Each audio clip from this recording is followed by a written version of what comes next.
Bismillah wassalatu wassalamu ala rasulillah amma ba'd. Balungi mwenna gye muli eyo, assalamu alaikum wa rahmatullahi wa barakatuh.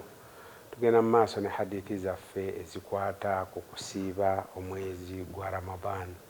Kikuyambe okumanya biki by'olina okwewala, biki by'olina okukola okusobola okubeera nti no Ramadan mufunamu mu bujjuvu insha Allahu taala. Leero mu hadithi yaffe tugenda kwogera ku bintu bibiri. Tugenda kwogera ku mukyala ali mu nsonga oba akkirizibwa okubeera nti nno addaabiriza bbaawe, n'ekyokubiri ye mukyala atali mu nsonga, ali mu nsonga, ali mu kikulukuto kaŋŋambe bwe ntyo, asobola okukola itikaafu. Kakati omukyala ali mu nsonga ze akkirizibwa okuddaabiriza bbaawe ebbanga lyamala nga tebakoze ensonga za bufumbo. Aisha wadde nga ne mu itikaafu tekigaana musajja bwabeera nga webasula wafunda nga mukama waffe nabbi sallallahu alaihi wasallam bwe yali nga ayina ekisenge ekiri okumpi n'omuzikiti. Aisha agamba nti kaana nabbiyu sallallahu alaihi wasallam yusghi ilayya ra'sahu wa huwa mujawirun fi lmasjid fa urajjiluhu wa ana haid. Ti nabbi sallallahu alaihi wasallam yabeeranga mu itikaafu n'afulumya omutwe gwe mu ddirisa nga nze ndi mu nsonga sisobodde kuyingira mu muzikiti, nsigadde waka naye nembeera nga musanirira enviiri. Kakati kitegeeza omukyala ali mu nsonga si kyenyinyalwa wabula ye kimukakatako okubeera nti nno yeeyonja. Ekyokubiri, omukyala aw'ekikulukuto mu mwezi guno ogwa Ramadani yaakola atya? Byonna bimuyiteko? Nedda. Kakati Aisha atunyumiza agamba nti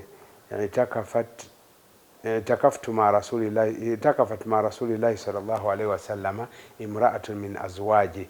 Aisha agamba nti waliwo omukyala mu bakyala ba nabbi sallallahu alaihi wasallama gw'atayagala kwogera linnya. Agamba nti yakola itikaafu ne nabbi sallallahu alaihi wasallama wahiya mustahadha, ng'ali mu kikulukuto. Amakulu nti ali mu musaayi, alina omusaayi gwandibadde ng'ogw'omwezi naye ng'ate gwo si gwa bbanga lya mwezi, kale kye bayita ekikulukuto. Kati oli ali mu haidha, ali mu nsonga z'omwezi, takkirizibwa kukola itikaafu era takkirizibwa kuyingira mu muzikiti. Naye ate ono ow'omusaayi ogw'ekikulukuto aba talina kyakkola, akkirizibwa okubeera nti nno akola itikaafu. Kati Aisha kyava atunyumiza ono yakola itikaafu ne nabbi ng'ali mu kikulukuto. Agamba nti fakana tara alhumrata wasufura farubbama wada'na atista tahtaha wahiya tusalli, nti yalinga afuna ebintuntu obubonero bw'okubeera nti nno ekikulukuto kikyagenda mu maaso, ebimu mu kalazi ez'enjawulo, kale eya yero, kale myufu. Agamba oluusi nno twamuteerangayo n'akalobo olw'okutya okubaako ekiyinza okutonnya mu muzikiti, ate ye n'abeera nti asigala asaala.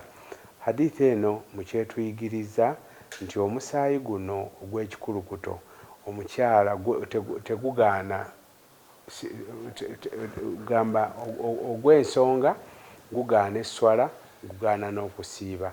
Ogw'ekikulukuto tegugaana swala, tegugaana kusiiba, wabula omukazi alagirwa kubeera nti nno yeeyonja ne paadisi n'abeera nga azikyusa olubeerera aleme kufuuka kyennyalwa. Walhamdulillahi rabbil alamin.